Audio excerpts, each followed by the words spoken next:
이 시간 설교 제목 가운데 성령 세례라는 말이 들어있는데 우리나라 목회자들이 많이 보는 어느 주석에 보면 성령 세례에 대해 이렇게 설명하고 있습니다. 성령 세례는 우리가 자신의 죄를 깨닫고 예수를 구주로 영접하는 순간에 일어나는 단회적 사건이다. 목회자들이 많이 보고 있는 주석에 이렇게 나오고 있고 또 신학교에서 이렇게 가르치는 곳이 많다 보니까 이렇게 믿는 경우가 많이 있습니다. 그렇지만 이것은 교회 안에 퍼져 있는 성경에 대한 큰 오해 중에 하나입니다. 마태복음 22장 29절에 보면 예수님이 당시의 종교 지도자인 사두개인들이 성경과 하나님을 오해하고 있다는 말씀을 하시는데 어느 시대이든지 이런 오해가 있을 수가 있습니다. 특히 한국 교회처럼 기독교 교단과 교파가 수백 개나 되는 나라에서는 믿고 있는 교리가 교회마다 다른 경우가 많이 있습니다. 한국 교회는 성령론 중에서도 특히 성령 세례에 대한 오해가 많이 퍼져 있습니다. 좀 전에 말씀드린 우리가 자신의 죄를 회개하고 예수를 구주로 영접하는 순간에 일어나는 단회적인 사건은 성령 세례가 아니고 물 세례에 대한 이야기인데 우리가 잘못 알고 있는 경우가 많다는 거죠. 마가복음 16장 14절에 보면 예수님이 승천하기 전에 제자들에게 이렇게 말씀했습니다. 너희는 온 천하에 다니며 만민에게 복음을 전파하라. 믿고 세례를 받는 사람은 구원을 받을 것이요. 자, 복음을 전하면 반드시 믿는 사람이 생긴다는 겁니다. 자, 복음은 복된 소식이라는 뜻인데 그 핵심은 뭐지요? 예수님의 십자가와 부활에 대한 것입니다. 예수님의 십자가와 부활이 복음, 복된 소식인 이유는 자, 이 복음을 믿는 자들에게 하나님이 주시는 영혼육의 삼중 축복이 있고 영원한 생명이 있기 때문입니다. 이 십자가와 부활이라는 복음을 처음 믿는 사람들이 받게 되는 세례가 있는데요. 마태복음 28장 19절에서 예수님이 말씀하신 성부와 성자와 성령의 이름으로 받는 물 세례입니다. 여러분도 예수님 처음 믿고 교회 처음 다닐 때 이 물 세례를 다 받았을 것입니다. 이 물 세례는 성령 세례와는 다른 세례인데 자, 예수님 믿고 물 세례 받을 때 성령으로 거듭나기 때문에 많은 사람들이 그때 성령도 받았다라고 오해하고 있다는 겁니다. 예수님 처음 믿을 때 죄로 인해 죽어있던 내 영이 성령의 역사로 거듭나면서 그때 성령님이 내 안에 들어오시게 되는데 내 거듭난 영 안에 들어오시게 되는데 자, 이것은 성령의 내주하심입니다. 그런데 사도행전에 보면 이미 예수님 믿고 물세례 받고 성령이 내주하고 있는 사람에게 성령님이 또 임하시는 모습이 나오는데 이것이 성령 세례입니다. 사도행전 1장 5절에 보면 예수님이 승천하기 전에 제자들에게 너희가 몇 날이 못 되어 성령으로 세례를 받으리라고 하시면서 그 뒤에 1장 8절에서는 성령이 너희에게 임하시면 그랬습니다. 성령으로 세례를 받기 위해서는 성령님이 그 사람에게 임하셔야 한다는 겁니다. 자, 여러분, 물 세례와 성령 세례의 가장 큰 차이가 여기에 있습니다. 물 세례는 사람이 주지만 성령 세례는 성령님이 그 사람에게 임재하셔서 직접 주십니다. 그래서 이 둘은 완전히 다른 별개의 사건이라는 겁니다. 따로따로 체험을 해야 합니다. 데살로니가전서 5장 23절에 너희의 온 영과 혼과 몸이라는 말이 있습니다. 세례의 의미를 바르게 알기 위해서는 우리 사람의 영과 혼과 몸이 어떤 상태에 있는지를 알아야 합니다. 하나님이 창조한 최초의 사람 아담이 죄를 지었을 때 하나님과 교제하는 부분인 영이 죽었다 그랬지요. 이 영만 죽은 것이 아니고 영이 죽을 때 혼도 타락하고 우리 마음과 정신이 타락하고 몸에는 가난과 질병과 죽음이 찾아왔습니다. 아담의 후손으로 태어나고 있는 이 세상 모든 사람들은 아담에게 죽은 영을 물려받은 채로 태어나고 있다는 겁니다. 하나님과 교제하는 부분인 영이 있기 때문에 창조주 하나님을 생명의 근원 되시는 하나님을 사람들이 알아보지 못한 채로 살아가고 있는 겁니다. 그런데 예수님이 내 죄를 위해 십자가에서 피 흘려 죽으신 하나님의 아들이라는 것을 믿는 순간에 죄로 인해 죽어있던 내 영이, 아담이 물려준 내 영이 성령의 역사로 살아나면서 거듭나면서 그 거듭난 영 안에 성령님이 들어오시는데 이것을 성령의 내주하심이라 그럽니다.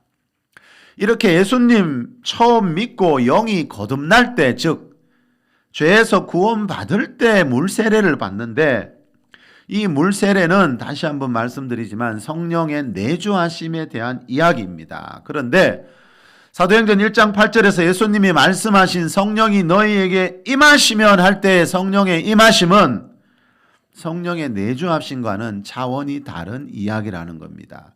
성령님이 우리 안에 내주하실 때가 있고 우리에게 임하실 때가 있다는 겁니다. 이 둘은 차원이 다른 이야기라는 겁니다. 성령님은 한 분이시지만 우리가 예수님을 처음 믿을 때는 성령님이 우리 안에 들어오셔서 내주하시고 그런데 이 성령님이 또 우리 위에 임하실 때가 있다는 겁니다.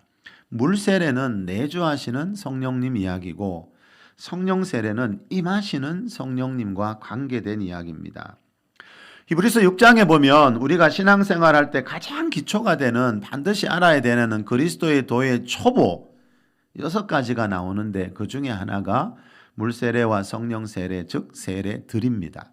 우리 히브리서 6장 1, 2절 한번 읽고 지나갑시다. 시작. 그러므로 우리가 그리스도의 도의 초보를 버리고 죽은 행실을 회개함과 하나님께 대한 신앙과 세례들과 안수와 죽은 자의 부활과 영원한 심판에 관한 교훈의 터를 다시 닦지 말고 완전한 대로 나아갈지니라. 자, 1절에 그리스도의 도의 초보라는 말이 나옵니다. 우리 신앙생활 하는데 가장 기초가 되는 처음 믿을 때 반드시 알아야 되는 6가지입니다.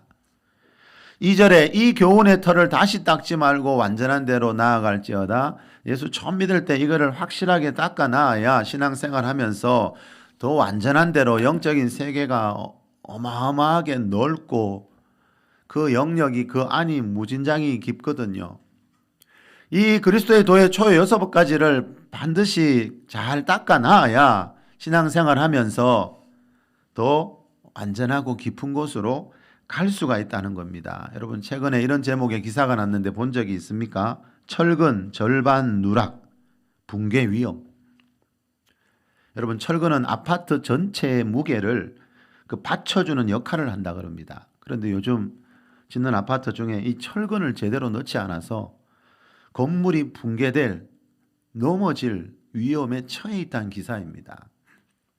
또 실제로 그런 일들도 일어났지요. 여러분 기초공사를 튼튼히 해야 크고 높은 건물을 지을 수 있듯이 신앙생활도 마찬가지라는 겁니다.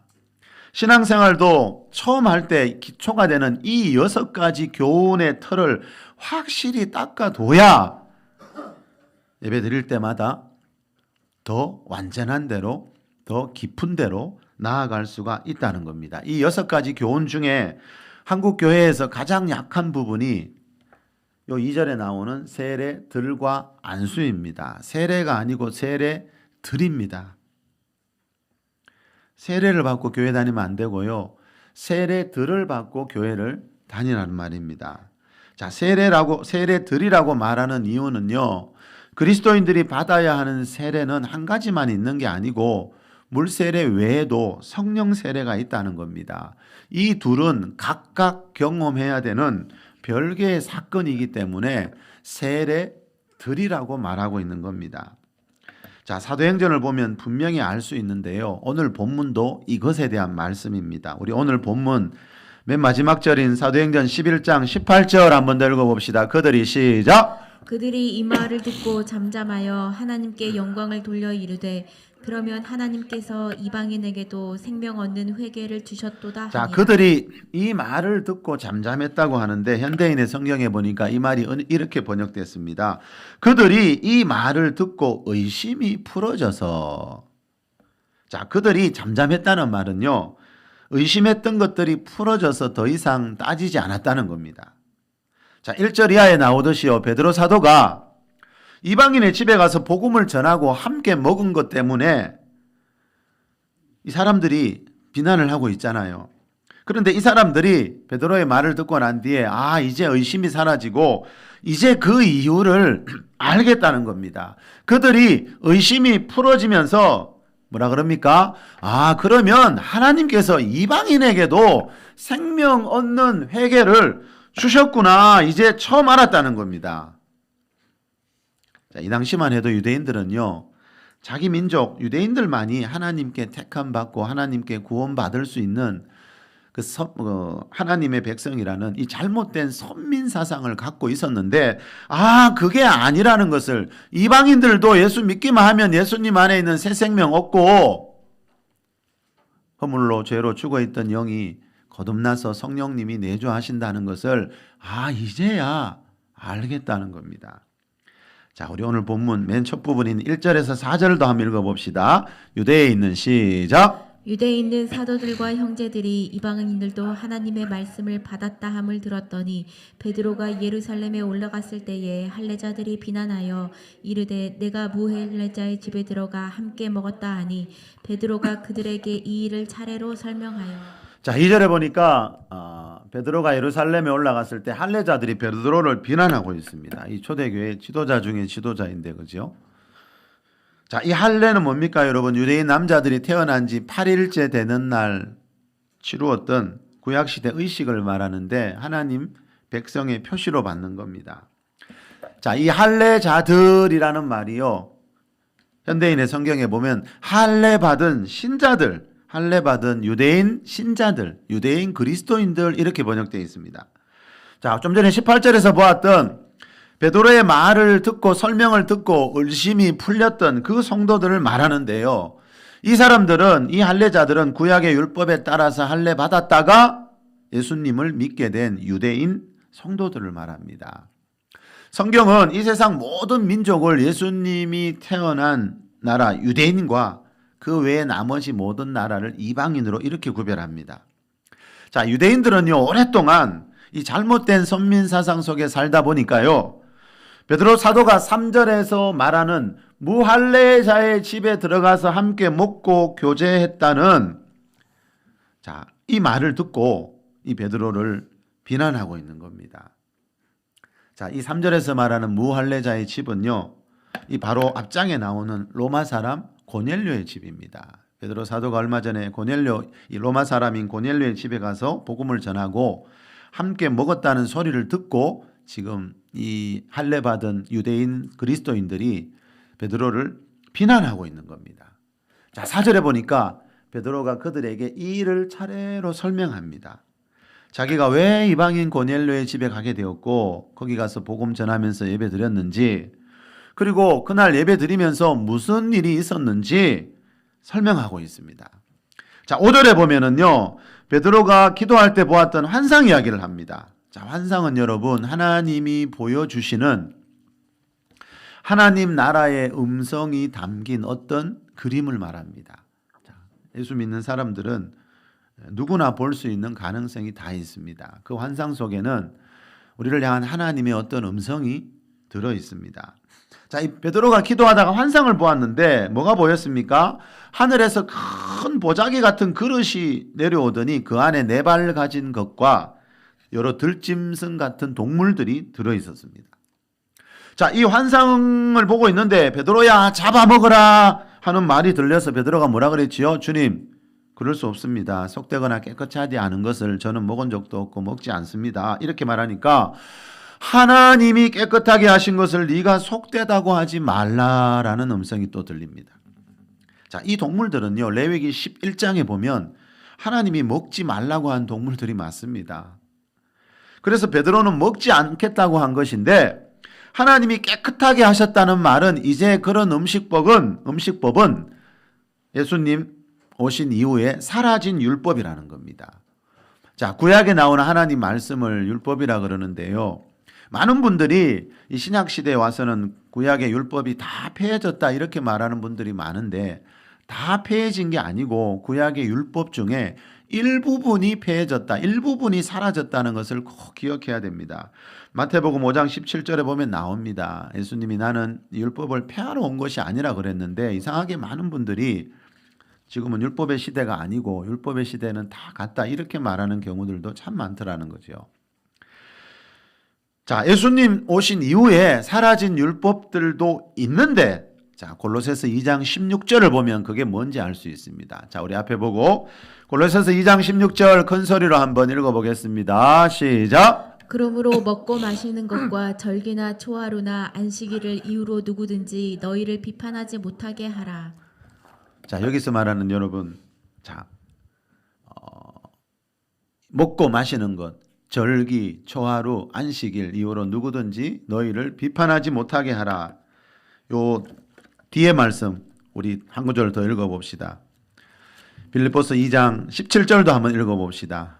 17절에 보면 이렇게 되어 있습니다. 이것들은 장래일의 그림자이나 몸은 그리스도의 것이니라 이렇게 되어 있습니다. 자, 이것들, 자, 방금 띄워주실래요? 16절에서 말하는 이것들 뭐지요? 자, 먹고 마시는 것, 절기, 초하루, 안식일. 자, 이것들이 뭐라고요? 장래일의 그림자이나 몸은 그리스도의 것이라. 자, 장래일의 그림자라는 말은 몸은 그리스도의 것이라는 말은 이것들은 예수 그리스도께서 오신 이후에는 사라졌다는 겁니다. 자, 여러분 여기 한번 보십시오. 먹고 마시는 법 구약에 나오거든요. 절기, 초하루, 안식일 다 구약에 나오는 법이거든요. 자, 이것들 때문에 누구든지 너희를 비판하지 못하게 해라. 왜요? 이것들은 장래일의 그림자이지 이게 영원한 게 아니라는 겁니다. 신약시대까지 이어지는 게 아니라는 겁니다. 예수님이 오신 이후에 이것들은 그림자이기 때문에 이제 사라진 폐해진 율법이라는 겁니다. 자, 성경에서 이렇게 분명히 말씀하고 있지만 여러분 이 말씀은 꼭 기억해 둬야 됩니다. 성경에 이렇게 분명히 말씀하고 있지만 요즘도 절기 중에 하나인 유월절 지켜야지 구원받고 주일 대신에 구약의 그죠? 안식일을 지켜야 구원받을 수 있다. 이렇게 말하는 교회들 많이 있지요. 자, 그거는 사두개인들처럼 성경과 하나님에 대해 크게 오해하고 있기 때문에 그렇게 말하는 겁니다. 여기 분명히 나오잖아요, 여러분. 다시 한번 보세요. 먹고 마시는 것 레위기에 나오는 음식법이거든요. 그때는 하나님의 백성들이 먹어도 되는 게 있고 먹지 말아야 되는 것도 있었거든요. 절기, 구약에 여러 가지 절기 나오지요. 초하루, 구약시대는 초하루 때마다 특별 제사 드렸거든요. 안식일, 구약시대는 주일 대신 안식일 지켰지요. 그런데 이런 것들은 장래일의 신약시대의 그림자였어요. 몸은 예수님의 것이니라 예수님이 올 때까지만 존재하는 율법이었어요. 그런데 여러분 지금도 유월절 지켜야 구원받고 안식일 지켜야 구원받는다고 말하는 교회들이 있더라고요. 말이 안 되는 거지. 여기에 비춰보면 무엇을 믿는가 하는 건 자유지만 이 성경책을 들고 성경에서 말하지 않는 다른 것을 믿는 경우들이 너무 많더라는 거예요. 자, 음식법과 절기와 안식일에 대한 것은 신약시대의 그림자이기 때문에 예수님이 오신 이후에 사라졌다고 이렇게 분명히 말씀하고 있습니다. 오늘 본문에 나오는 할례도 마찬가지입니다. 신약시대는 더 이상 할례를 받지 않습니다. 사도행전 15장에 보면 초대교회 때 열렸던 최초의 사도회의가 나오는데 거기 보면 이 할례라는 제도도 신약시대에는 사라졌다라고 분명히 나옵니다. 자, 할례가 사라지고 대신 신약시대에는 세례들을 받아야 합니다. 사도행전 1장 5절에 보면 예수님이 12제자에게 요한은 물로 세례를 베풀었으나 너희는 몇 날이 못되어 성령으로 세례를 받으리라고 말씀하셨는데 이 말씀하셨던 12제자 중에 들어있는 안드레와 이 요한 사도는요, 요한복음 1장에 보면 세례 요한의 제자였다가 예수님의 제자가 된 사람들이에요. 한때 세례 요한의 제자였다는 말은 세례 요한에게 물세례 받았다는 뜻입니다.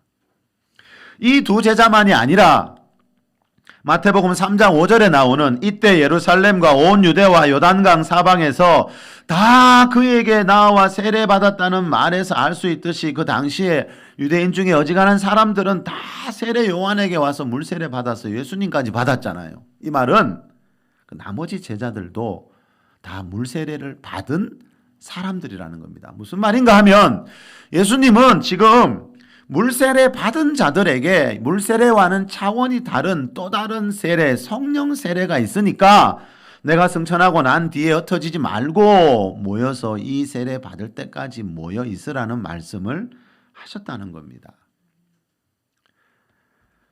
자, 오늘 본문 11절에 보면 베드로가 환상을 보고 난 뒤에 어떤 세 사람이 찾아왔지요. 이 사람들이 어디서 왔습니까? 가이사라에서 찾아왔다 그랬습니다. 자, 오늘 본문 바로 앞에 보면은요. 사도행전 10장 24절에 보면 로마 사람 고넬료의 집이 가이사라에 있었는데요. 이 사람들은 고넬료가 어느 날 천사의 음성을 듣고 베드로를 데리고 집으로 오라는 그 음성을 듣고 사람들을 베드로에게 보낸 겁니다. 자, 12절에 보니까 오늘 본문요. 이 사람들이 찾아왔을 때 성령님의 음성을 들었습니다. 베드로 사도가 아무 의심하지 말고 이 사람들과 함께 가라 하심에 베드로 사도가 6명의 그리스도인들과 함께 이 고넬료의 집을 찾아갔습니다. 자, 오늘 본문 이제 13절, 14절 함께 읽어봅시다. 그가 시작. 그가 우리에게 말하기를 천사가 내 집에 서서 말하되 내가 사람을 요바에 보내어 베드로라 하는 시몬을 청하라. 그가 너와 내 온 집이 구원받을 말씀을 내게 이르리라 함을 보았다 하거늘. 자, 고넬료 집에 갔을 때 고넬료가 베드로 일행에게 뭐라 그럽니까? 내가 천사를 만났는데 천사가 당신을 내 집으로 초청하라 그래서 그러면 나와 내 집이 구원받을 말씀을 전해줄 것이라고 해서 내가 사람들을 보내 당신을 내 집에 초청했습니다. 이렇게 설명합니다. 자, 그리고 이제 오늘 본문에서 가장 중요한 것인 이 다음 구절인 15절, 16절이 나옵니다. 여러분, 이 15절, 16절이 사도행전에서 가장 중요한 것이고 어떻게 보면 신약시대 성도들에게 가장 중요한 일입니다. 자, 이 15절, 16절 다음에 17절에 보면 선물이라는 말이 나오는데요. 이 말에서 알 수 있듯이 하나님이 신약시대 성도들에게 주시려고 준비해 놓은 하나님의 선물이 이겁니다. 우리 15절, 16절 큰 소리로 여러분 영혼에 새겨지도록 한번 읽어봅시다. 시작! 내가 말을 시작할 때에 성령이 그들에게 임하시기를 처음 우리에게 하신 것과 같이 하는지라. 내가 주의 말씀에 요한은 물로 세례를 베풀었으나 너희는 성령으로 세례를 받으리라 하신 것이 생각난다. 자, 15절에 보니까 뭐라 그럽니까, 여러분? 내가 말을 시작할 때 그랬습니다. 이게 언제 있었던 일이라고요? 오늘 보면 바로 앞장에 10장 44절에 보면 베드로 사도가 고넬료의 집에서 내가 이 말을 할 때라는 말이 나오는데 고넬료의 집에서 설교를 할 때라는 뜻입니다. 자, 고넬료의 집에서 설교할 때 무슨 일이 있었습니까? 여기 보십시오. 성령이 그들에게 고넬료 일행에게 임하셨는데 중요한 것은 처음이라는 단어가 중요합니다, 여러분. 꼭 기억하세요. 처음 우리에게 임하신 것 같이 임하시더라. 자, 처음 우리에게 임하신 것 같이가 아주 중요합니다. 처음 우리에게 임하신 것 같이 임하셨다는 말은 사도행전 2장에 나오는 오순절 성령 강림 때와 똑같이 성령님이 임하셨다라는 뜻입니다. 자, 여러분, 좀 전에 제가 우리나라에는 교단 교파가 한 300개가 된다 했는데 그런데 공통점도 있습니다. 이 대부분의 정통적인 기독교 교단 교파에서 인정하는 것은 사도행전 2장에 나오는 오순절에 성령이 처음 임하셨고 그때 교회가 탄생했다라는 것은 거의 대부분의 교단 교파에서 다 인정하는 겁니다. 자, 여러분, 오순절에 성령께서 처음으로, 여기 처음이라는 단어 나오죠? 처음으로 임하셨어요. 예수님이 승천하기 전에 예언하신 것처럼 성령이 처음으로 임하셨습니다. 자, 그런데 8장에 보면 사도행전 8장에 보면 베드로와 요한 사도가 사마리아 교회 성도들에게 가서 안수할 때 성령님이 임하시는 모습이 나옵니다. 4장에도 베드로가 감옥에서 나온 뒤에 성도들과 함께 기도하다가 2장에서 성령 받았지만 4장에서 또 성령 받는 모습이 나옵니다. 19장에 가면 이번에는 사도 바울이 에베소 교회 성도들에게 안수해 줄 때 성령이 임하시는 모습이 나옵니다. 이렇게 사도행전에는 성령님이 성도들에게 임하시는 모습이 곳곳에 나오지만 베드로는 처음 우리에게 임하신 것 같이, 즉 성령님이 처음 임하실 때 사도행전 2장에 나오는 오순절 성령 강림 사건을 지금 이야기하고 있는 겁니다. 이 말은 베드로가 고넬료 집에서 설교할 때 성령님이 고넬료 일행에게 임하셨는데, 이것은 오순절에 베드로를 포함해서 120명의 성도들이 처음으로 성령 받은 오순절 성령 강림 사건하고 똑같은 일이 고넬료의 집에서도 일어났다라는 뜻입니다. 이 말은 신약시대 모든 성도들은 사도행전 2장에 나오는 그 120명의 성도들처럼, 오순절에 성령 강림 체험했던 그 성도들처럼, 이 고넬료 일행처럼 신약시대 모든 성도들도 이 일을 꼭 체험을 해야 한다라는 뜻입니다. 왜요? 하나님이 신약시대 모든 성도들에게 주시려고 거의 준비해 놓으신 17절에 나오는 선물이기 때문입니다. 이 선물을 받고 신앙생활을 해야, 좀 전에 히브리서 6장에서 읽은 것처럼 우리가 신앙생활 할수록, 예배를 드릴수록 더 완전한 대로, 더 깊은 대로 나아갈 수가 있다라는 겁니다. 자, 다시 한번 정리해서 말씀드릴게요, 여러분. 베드로 사도는요, 고넬료 일행하고 예배 드리다가 그들에게 성령이 부어지는 걸 봤습니다. 그래서 지금 이야기하는 겁니다. 처음 우리에게 임하신 것 같이 성령님이 임하시더라. 자, 이 이야기가 뭐라고요? 자, 이 베드로 사도가 고넬료 집에서 고넬료 일행이 성령 받는 모습을 보면서 오늘 본문 16절에 나오듯이 무슨 생각이 들었다고요? 주님이 승천하기 전에 사도행전 1장 5절에서 말씀하신 요한은 물로 세례를 베풀었으나 너희는 몇 날이 못되어 성령으로 세례를 받으리라고 하신 그 말씀이 언제 생각났다고요? 고넬료 일행이 성령을 받을 때 생각났다라는 말은, 고넬료 일행이 지금 성령 받았다라는 말은 오순절에 우리 120명처럼 예수님이 말씀하신 성령으로 세례를 받았다라는 뜻이라는 겁니다. 그래서 이 시간 설교 제목이 뭡니까, 여러분? 오순절 성령 강림이 성령 세례입니다. 오순절 성령 강림은 성령 세례입니다. 사도행전 2장에서 말하는 오순절 성령 강림은 성령 세례입니다.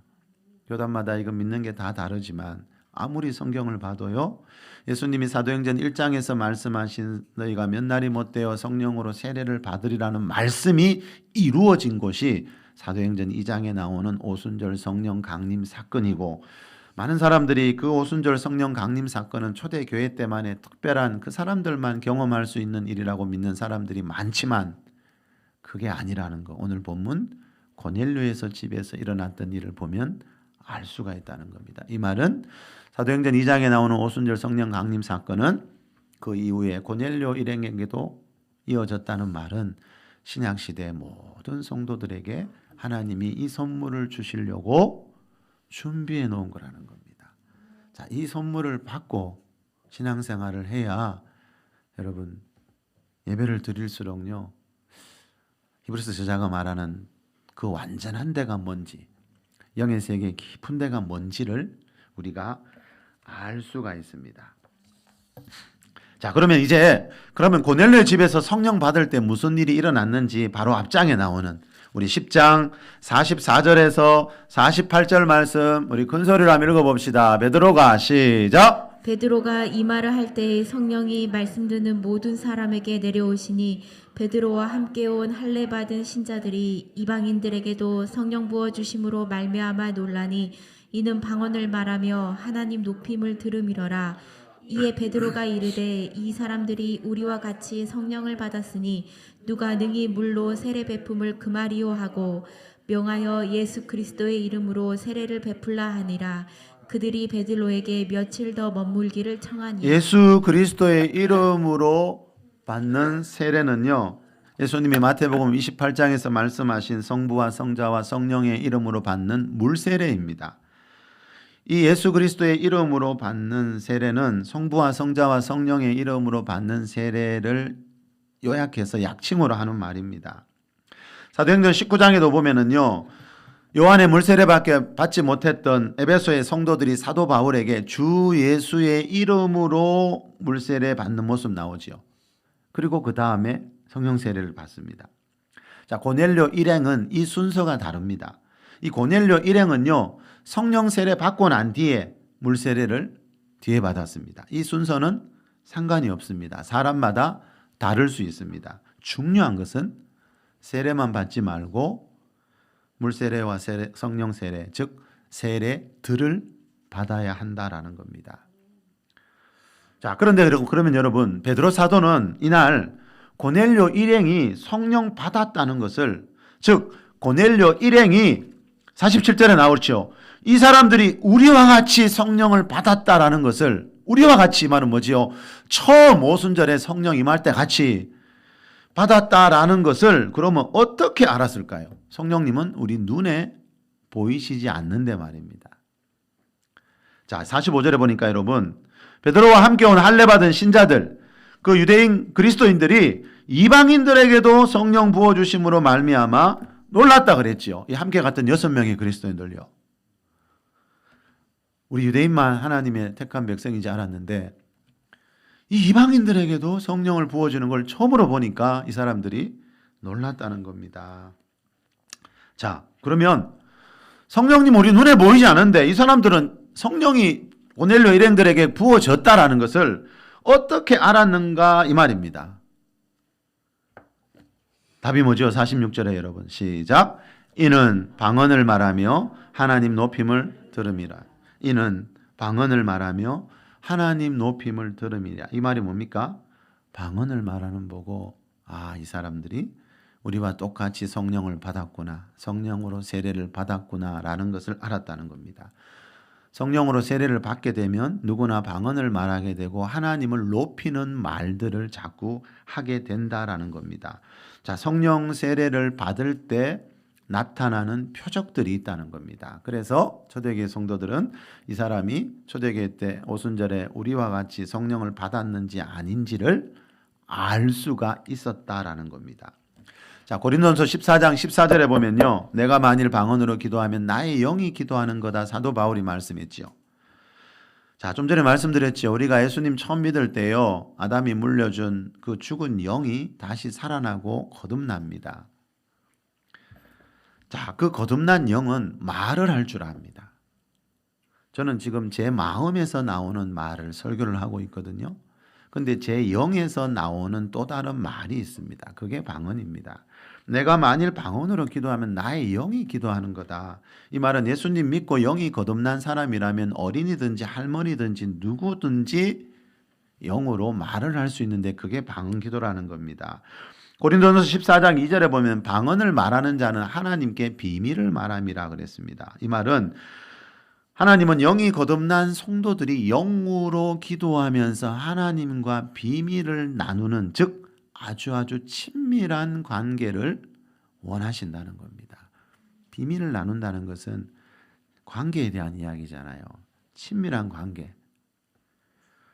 다시 말하면 방언을 말할수록 하나님과의 관계가 더 깊어집니다. 하나님이 우리 눈에는 보이지 않지만 그 하나님이 나와 함께하고 계시고 하나님의 임재 가운데 내가 있다는 것을 방언을 말할수록 알게 되는 겁니다.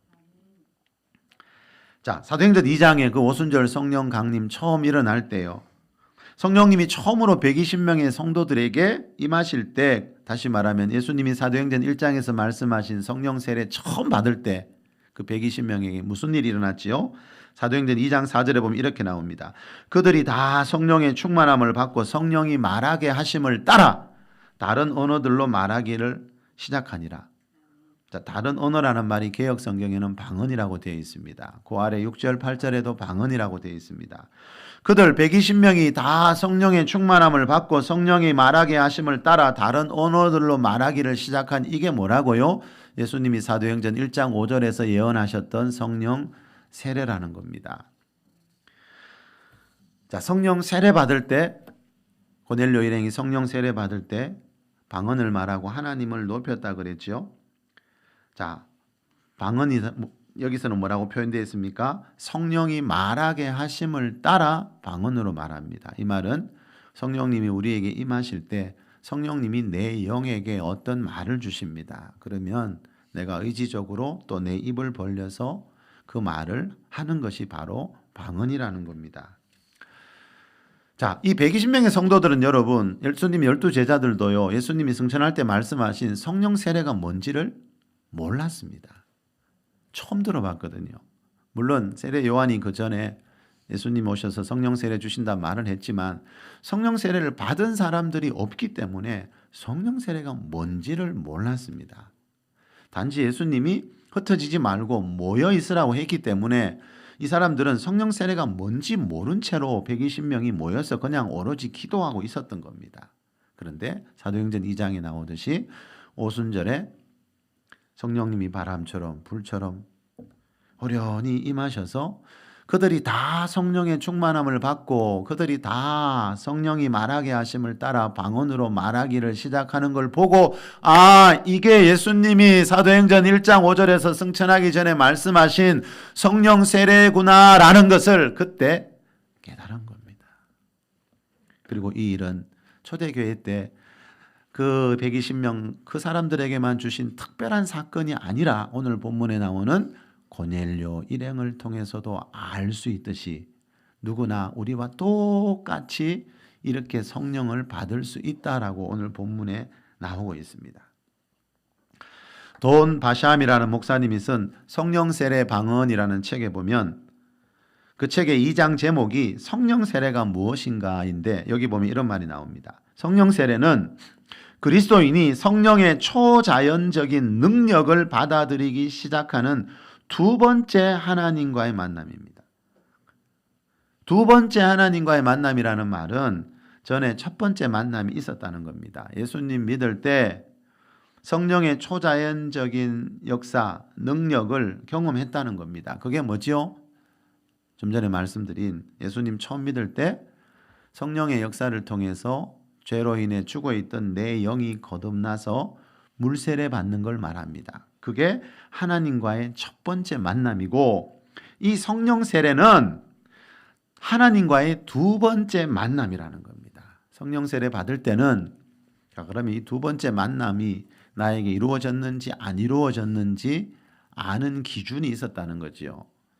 성령 세례 받을 때는 내 몸에서 어떤 표적이 나타나기 때문에 내 몸에서 어떤 변화가 나타나기 때문에 나도 알고 주위 사람들도 다 안다는 거지요. 방언을 말하고 하나님 높이는 소리를 들으면 나도 알고 주위 사람들도 다 알게 되기 때문에 저 사람이 성령 세례 받은 사람인지 아닌 사람인지 초대교회 때는 분명히 알았다는 거지요. 그리고 초대교회 때 가장 중요했던 것은 사도행전 19장에도 나오지요. 바울이 에베소에서 그리스도인들 만났을 때 너희가 믿을 때 성령을 받았느냐라고 묻고 있습니다. 예수님 믿지만 성령을 받은 사람들이 있고 받지 않은 사람들이 있다 그랬지요.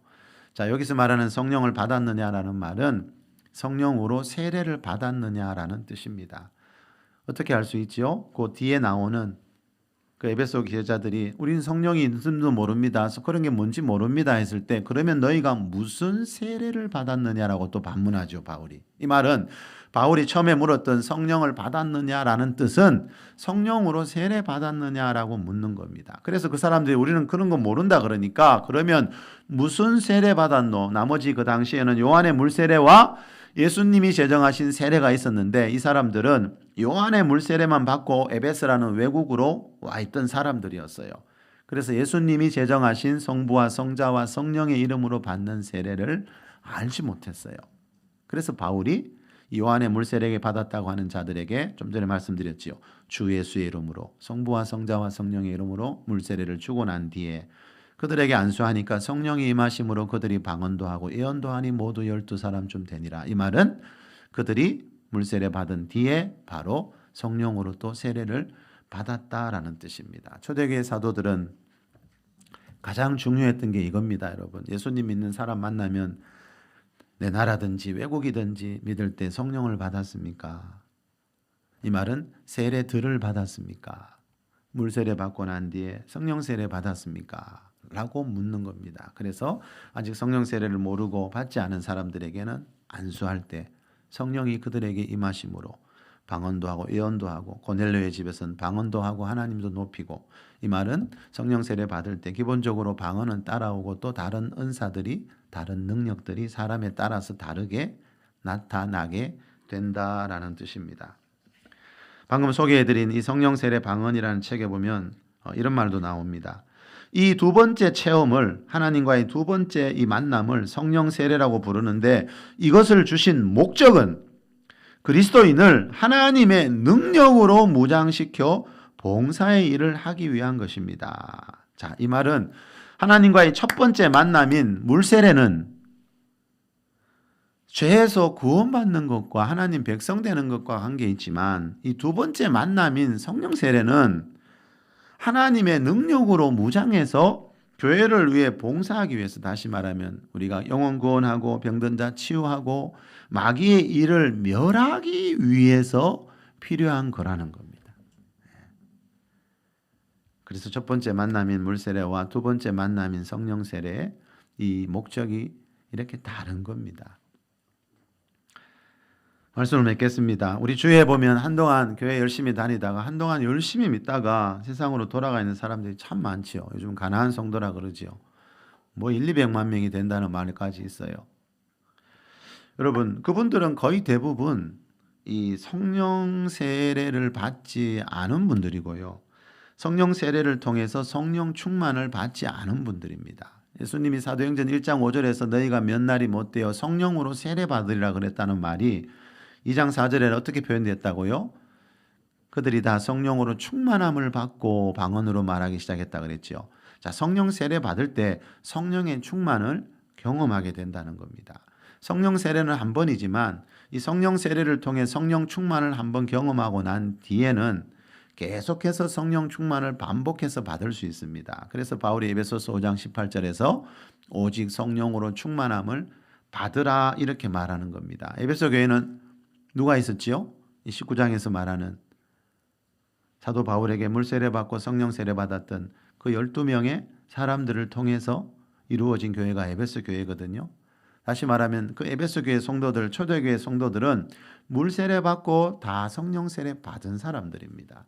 그 사람들을 보고 사도 바울이 오직 성령으로 충만함을 받으라, 이 말은 성령 세례 받을 때 성령 충만을 경험한 사람들은 그 뒤에 반복해서 성령 충만을 계속해서 받을 수가 있다라는 말입니다.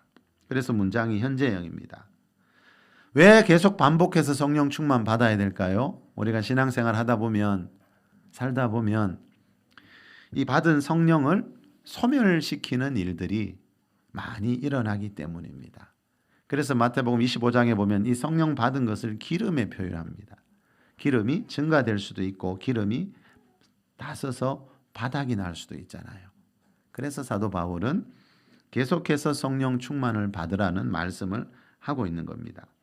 자, 여러분, 자, 성령 세례 받아서 이 성령 충만을 반복해서 경험을 해야지 아까 사도 그 히브리서 6장에서 말하는 우리가 더 완전한 곳, 더 깊은 곳으로 계속해서 들어갈 수 있습니다. 이 성령 세례 받아서 성령 충만을 반복해서 경험해야지 내 거듭난 영이 건강하게 자랄 수 있고, 내 영이 잘 되어야, 영혼이 잘 되어야 범사도 잘 되고 몸도 강건할 수 있습니다. 그래서 날마다 여러분, 우리 신앙생활 가운데 이 성령 세례와 성령 충만을 통해서 하나님이 예배하신 영혼육의 삼중 축복을 누리면서 살아가는 여러분들 다 될 수 있기를 예수 그리스도의 이름으로 축원합니다.